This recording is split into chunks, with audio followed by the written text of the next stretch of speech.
എല്ലാരും കൂടി ചേർന്ന് ജോൽസിനെ വിളിച്ചോണ്ട് വരുന്നതിന് പിന്നിൽ എന്തോ ഒരു ഗൂഢാലോചനയുണ്ട്.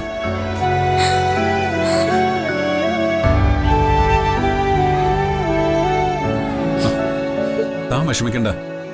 അവരാരും വിചാരിക്കുന്നൊന്നും നടക്കാൻ പോകുന്നില്ല. ശപിക്കപ്പെട്ടൊരു കുഞ്ഞായിട്ട് നമ്മുടെ കുഞ്ഞിനെ മാറ്റാണ് ഇവര് ശ്രമിക്കുന്നത്. സച്ചേട്ടാ, ഒരു കാര്യം ഞാൻ പറയാം. എന്നെ അവരെന്ത് വേണേലും പറഞ്ഞോട്ടെ, എനിക്കതിൽ ഒരു വിഷമവും. അതൊക്കെ സഹിക്കാനും ഞാൻ തയ്യാറാ. പക്ഷെ അവരെന്റെ കുഞ്ഞിന്റെ ജീവിതം വെച്ച് കളിച്ചാലുണ്ടല്ലോ, പിന്നെ ഞാൻ ഒന്നും നോക്കില്ല. അങ്ങനെ എന്തെങ്കിലും സംഭവിച്ചാ ഈ വീട്ടിൽ പിന്നെ ഞാനും എന്റെ കുഞ്ഞും ഉണ്ടാവില്ല. ഇവരുടെയൊക്കെ മാനസികാവസ്ഥ എനിക്ക് മനസ്സിലാവാത്തത്. ബുദ്ധിയും ബോധമുള്ള ഏതെങ്കിലും ഒരു മനുഷ്യൻ ഇതുപോലെ ജനിക്കാത്തൊരു കുഞ്ഞിന്റെ പേരിൽ ജാതകദോഷം പറയോ? അവന്തിയുടെ ഉദ്ദേശം വേറെന്തോ ആണ്. സ്വാർത്ഥതയാണ്. തനിക്ക് കിട്ടാത്ത സന്തോഷങ്ങൾ മറ്റാർക്കും കിട്ടരുതെന്നുള്ള സ്വാർത്ഥത. നന്ദേട്ടന്റെ അവരുടെ ജീവിതത്തിൽ ഒരു കുഞ്ഞുണ്ടായിരുന്നെങ്കിൽ അവരിങ്ങനൊന്നും പറയുമായിരുന്നില്ല.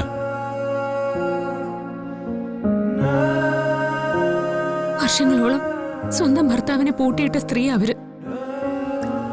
അവരുടെ കയ്യിൽ നിന്ന് അനുഭവിച്ച പീഡനങ്ങളൊന്നും നന്ദേട്ട മറന്നിട്ടുണ്ടാവില്ല. അവര് ഒരു മുറിയിൽ ജീവിക്കുന്നു എന്ന് മാത്രമേ ഉള്ളൂ. അവര് തമ്മില് യാതൊരു ദാമ്പത്യ ജീവിതമൊന്നുമില്ല. അമ്മ എവിടൊന്ന് വെറുതെ ആഗ്രഹിച്ച മാത്രം പോരാ, അതിനുള്ള അർഹതയുണ്ടെന്ന് ദൈവത്തിനും കൂടി തോന്നണം. എങ്കിലേ ദൈവം മനസ്സറിഞ്ഞൊരു കുഞ്ഞിനെ നൽകൂ. അവർക്കത് കിട്ടാതെ പോയതിന് നമ്മളാണോ ഉത്തരവാദി? ഏട്ടത്തിയുടെ സ്വഭാവം നിനക്കറിയില്ലേ? അതുമാത്രമല്ല, ഇപ്പൊ അവര് അച്ഛനെ നല്ലതുപോലെ ബ്രെയിൻ വാഷ് ചെയ്തിട്ടുണ്ട്. അച്ഛനിപ്പോ പഴയതുപോലെയല്ല. അവന്തി കിടത്തി പറയുന്നതാ ഇപ്പൊ അച്ഛന് വേദവാക്യം. നാളെ ഒരു ജോത്സ്യം വന്നിട്ട് നമ്മുടെ കുഞ്ഞിന് ജാതകദോഷം ഉണ്ടെന്ന് എല്ലാവരുടെയും മുന്നിൽ വെച്ച് പറഞ്ഞ പിന്നെ എങ്ങനെയാ നമ്മുടെ കുഞ്ഞിന് സമാധാനത്തോടെ ഈ വീട്ടിൽ ജീവിക്കാൻ സാധിക്കുന്നത്? നമ്മുടെ കുഞ്ഞിന്റെ ഭാവി തന്നെ ചോദ്യം ചെയ്യപ്പെടും.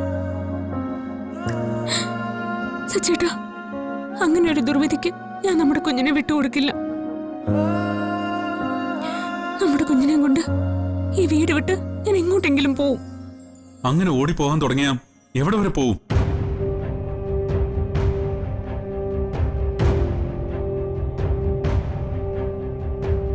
നമ്മുടെ കുഞ്ഞിന് സമാധാനവും സ്വസ്ഥതയുള്ളൊരു ജീവിതം കിട്ടണം. ഈ വീട്ടിൽ അതിന് തടസ്സമുണ്ടെങ്കിൽ ഞാൻ നമ്മുടെ കുഞ്ഞിനെ കൊണ്ടുപോകും. എങ്ങോട്ടെങ്കിലും പോവും.